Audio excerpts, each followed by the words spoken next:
Dengan menggunakan alat seadanya, sejumlah guru mulai membersihkan lumpur dan batu yang berada di ruang kelas agar bisa digunakan kembali. Pihak sekolah mengaku ada 3 ruang kelas yang belum dibersihkan dan salah satunya tertimbun tanah dan batu setinggi 2 meter.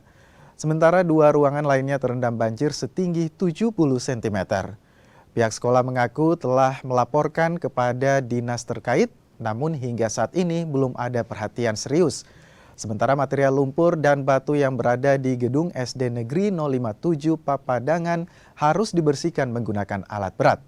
Selain itu, pihak sekolah sudah kewalahan menghadapi kondisi banjir setiap musim penghujan tiba.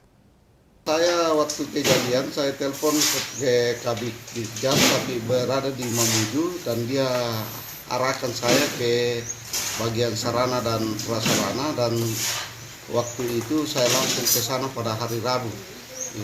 Itu sudah ada tindakan?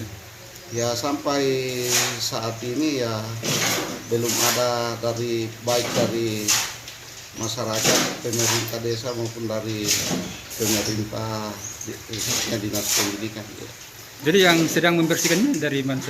Yang membersihkan ini saya telah instruksikan dan sampaikan kepada semua rekan guru PTK yang ada di 40 bulan bahwa sejak kemarin sampai hari ini kita upayakan untuk membersihkan yang bisa kita bersihkan secara manual, karena kita akan usahakan bahwa hari ini mudah-mudahan bisa dilaksanakan proses belajar mengajar menggunakan 3 ruangan yang bisa dimaksimalkan.